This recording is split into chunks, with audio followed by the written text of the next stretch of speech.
ಜೀವನದಲ್ಲಿ ಹಣದ ಕೊರತೆ ಇದ್ದರೂ ಗುಣದ ಕೊರತೆ ಇರಬಾರದು. ಯಾಕೆಂದರೆ ಹಣವನ್ನು ಬೇರೆಯವರಿಂದ ಕೇಳಿ ಪಡೆಯಬಹುದು, ಆದರೆ ಗುಣವನ್ನು ಯಾರಿಂದಲೂ ಕೇಳಿ ಪಡೆಯಲು ಸಾಧ್ಯವಿಲ್ಲ. Hey guys, welcome back Chaithra's cooking gallery. ಇವತ್ತು ನಮ್ಮ ಕುಕಿಂಗ್ ಗ್ಯಾಲರಿಗೆ ಒಂದು ಹೊಸ ರೆಸಿಪಿನ ಆ್ಯಡ್ ಮಾಡ್ತಾ ಇದ್ದೀನಿ.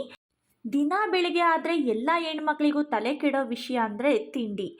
ಏನು ತಿಂಡಿ ಮಾಡೋದು, ಏನು ಡಿಫ್ರೆಂಟಾಗಿ ಇವತ್ತು ಟ್ರೈ ಮಾಡೋದು ಅಂತ. ಅದೇ ಚಿತ್ರಾನ್ನ, ಉಪ್ಪಿಟ್ಟು, ಇಡ್ಲಿ, ದೋಸೆ ತಿಂದು ತಿಂದು ಬೇಜಾರಾಗೋಗಿರುತ್ತೆ.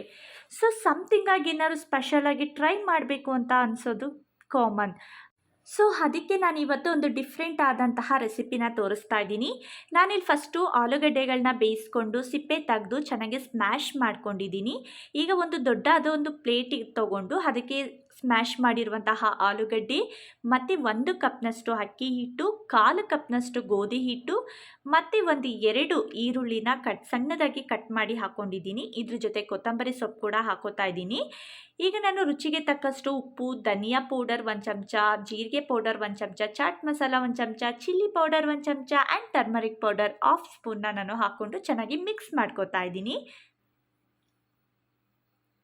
ಫಸ್ಟು ನಾವು ಈ ಡ್ರೈ ಐಟಮ್ಸ್ನೆಲ್ಲ ಕ್ಲೀನಾಗಿ ಮಿಕ್ಸ್ ಮಾಡ್ಕೊಳ್ಳೋಣ. ಆ ನಂತರ ನಮಗೆ ಎಷ್ಟು ಬೇಕು ಕನ್ಸಿಸ್ಟೆನ್ಸಿ ನೋಡಿಕೊಂಡು ಸ್ವಲ್ಪನೇ ನಾವು ನೀರನ್ನ ಆ್ಯಡ್ ಮಾಡ್ಕೊಳ್ಳೋಣ. ನಾವು ಇದನ್ನು 2 ರೀತಿಯಲ್ಲಿ ಕೂಡ ಟ್ರೈ ಮಾಡ್ಬೋದು. ಒಂದು ನಾವು ರೊಟ್ಟಿ ಮಾಡುವಾಗ ಗಟ್ಟಿಗೆ ಕಲಿಸ್ಕೊತೀವಲ್ಲ, ಆ ರೀತಿ ಕಲಿಸ್ಕೊಂಡು ರೊಟ್ಟಿ ಥರ ಕೂಡ ತಟ್ಬಿಟ್ಟು ಬೇಯಿಸ್ಬೋದು. ಇಲ್ಲಾಂದರೆ ಒಂದು ಸ್ವಲ್ಪ ನಾವು ಇಡ್ಲಿ ಹಿಟ್ಟಿನ ಹದಕ್ಕೆ ಕಲಿಸ್ಕೊಂಡು ನಾವು ಡೈರೆಕ್ಟ್ ಹಂಚಿನ ಮೇಲೆ ಹಾಕ್ಕೊಂಡು ಅದನ್ನು ಸ್ಪ್ರೆಡ್ ಮಾಡ್ಕೋಬೋದು. ನಾನು ಇಲ್ಲಿ ಇಡ್ಲಿ ಹಿಟ್ಟಿನ ಅದಕ್ಕೆ ಕಲಿಸ್ಕೊಂಡು ಡೈರೆಕ್ಟ್ ಹಂಚಿನ ಮೇಲೆ ಹಾಕಿ ತಟ್ಟೋಣ ಅನ್ನೋಂಥ ಪ್ಲ್ಯಾನ್ನ ಮಾಡಿಕೊಂಡೆ. ಸೊ ನಾನು ಈಗ ಹಿಟ್ಟನ್ನು ಕಂಪ್ಲೀಟಾಗಿ ಕಲಸಾಗಿದೆ. ಬನ್ನಿ ನಾವೀಗ ಹಂಚಿನ ಮೇಲೆ ಹಾಕೋಣ. ನಾನೀಗ ಫಸ್ಟು ಒಂದು ಕಬ್ಬಿಣದ ಹಂಚನ್ನು ತೊಗೊಂಡಿದ್ದೀನಿ. ಕಬ್ಬಿಣದ ತವ ಚೆನ್ನಾಗಿ ಕಾದ್ಮೇಲೆ ಅದಕ್ಕೊಂದು 2 ಚಮಚ ಎಣ್ಣೆನ ಹಾಕ್ಕೊಂಡು ಒಂದು 2 ಚಮಚ ನಾನಿಲ್ಲಿ ಹಿಟ್ಟನ್ನು ಹಾಕೋತಾ ಇದ್ದೀನಿ. ನಿಮ್ಮ ಕನ್ಸಿಸ್ಟೆನ್ಸಿ ಎಷ್ಟು ದಪ್ಪ ಬೇಕು, ಎಷ್ಟು ಅಗಲ ಬೇಕು ನೋಡಿಕೊಂಡು ನೀವು ಹಿಟ್ಟನ್ನು ಹಾಕ್ಕೊಳ್ಳಿ. ನಾವಿದನ್ನು ಡೈರೆಕ್ಟಾಗಿ ಚಮಚದಲ್ಲಿ ನಾವು ಸ್ಪ್ರೆಡ್ ಮಾಡೋದಕ್ಕಾಗೋಲ್ಲ, ಅಂಟ್ಕೊಳ್ಳುತ್ತೆ. ಆ್ಯಂಡ್ ಕೈಯಲ್ಲಿ ಸ್ಪ್ರೆಡ್ ಮಾಡೋಕ್ಕೋದ್ರೂ ಕೂಡ ಕೈಗೆ ಅಂಟ್ಕೊಳ್ಳುತ್ತೆ. ಈ ರೀತಿ ಕೈಗೆ ಸ್ವಲ್ಪ ನೀರನ್ನು ಅಪ್ಲೈ ಮಾಡಿಕೊಂಡು ಈ ರೀತಿ ಸ್ಪ್ರೆಡ್ ಮಾಡೋದ್ರಿಂದ ಹಿಟ್ಟು ನಮ್ಮ ಕೈಗೆ ಅಂಟ್ಕೊಳ್ಳೋದಿಲ್ಲ ಆ್ಯಂಡ್ ನೀಟಾಗಿ ನಾವಿದನ್ನು ಸ್ಪ್ರೆಡ್ ಮಾಡ್ಬೋದು. ನೋಡಿ, ನಾನು ಈ ರೀತಿ ಎಲ್ಲ ನೀಟಾಗಿ ಸ್ಪ್ರೆಡ್ ಮಾಡಿದಾದಮೇಲೆ ಇದ್ರ ಮೇಲೆ ಒಂದು 2 ಚಮಚ ಎಣ್ಣೆನ ಹಾಕಿಬಿಟ್ಟು ಮೇಲೆ ಲಿಡ್ನ ಕ್ಲೋಸ್ ಮಾಡಿ ಗ್ಯಾಸ್ನ ಲೋ ಫ್ಲೇಮ್ನಲ್ಲಿ ಇಟ್ಕೊಂಡು ಒಂದು 5 ಮಿನಿಟ್ಸ್ ಚೆನ್ನಾಗಿ ಬೇಯಿಸ್ಕೊತೀನಿ. ಬಿಕಾಸ್ ಇದು ಸ್ವಲ್ಪ ಥಿಕ್ನೆಸ್ ಆಗಿರುತ್ತಲ್ವ, ಒಳಗಡೆ ಚೆನ್ನಾಗಿ ಬೇಯಬೇಕು ಅನ್ನೋ ಕಾರಣಕ್ಕೆ ಗ್ಯಾಸ್ನ ಲೋ ಫ್ಲೇಮ್ನಲ್ಲಿಟ್ಟು ಇದನ್ನು ಬೇಯಿಸ್ಕೊತೀನಿ. ಒಂದು 3 to 4 ಮಿನಿಟ್ಸ್ ಇದನ್ನು ಗ್ಯಾಸ್ನ ಲೋ ಫ್ಲೇಮಲ್ಲಿ ಇಟ್ಕೊಂಡು ಒಂದು ಸೈಡ್ ಬೇಯಿಸಿದಾದಮೇಲೆ ಇನ್ನೊಂದು ಸೈಡ್ ಕೂಡ ಟರ್ನ್ ಮಾಡಿ ಬೇಯಿಸ್ಕೊಳ್ಳೋಣ. ರೊಟ್ಟಿನ ಇಷ್ಟಪಡೋರು ಬಟ್ ರೊಟ್ಟಿ ಮಾಡೋದಕ್ಕೆ ಕಷ್ಟ, ನಮಗೆ ಬರಲ್ಲ ಅನ್ನೋರು ಈ ರೀತಿ ಟ್ರೈ ಮಾಡ್ಬೋದು.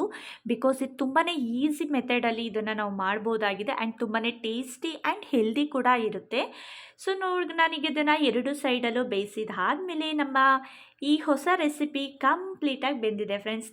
ಈ ರೆಸಿಪಿಗೆ ನಿಮ್ಮ ಕಡೆ ಏನಂತ ಕರಿತೀರಾ ಅಂತ ನನಗೆ ಕಮೆಂಟ್ ಸೆಕ್ಷನ್ನಲ್ಲಿ ಕಮೆಂಟ್ ಮಾಡಿ ತಿಳಿಸಿ. ಆ್ಯಂಡ್ ನಾನು ಈ ರೆಸಿಪಿಗೆ ಕಾಂಬಿನೇಷನ್ ಆಗಿ ಕಾಯಿ ಚಟ್ನಿ ಮಾಡಿದ್ದೆ.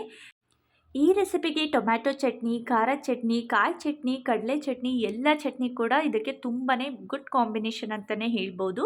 ನಾನು ಈ ರೆಸಿಪಿನ ಫಸ್ಟ್ ಟೈಮ್ ಟ್ರೈ ಮಾಡಿದ್ದು ಆ್ಯಂಡ್ ಆ ರುಚಿ ಅಂತೂ ತುಂಬಾ ಅದ್ಭುತವಾಗಿ ಬಂತು. ಎಲ್ಲರೂ ತುಂಬ ಇಷ್ಟಪಟ್ಟು ತಿಂದರು.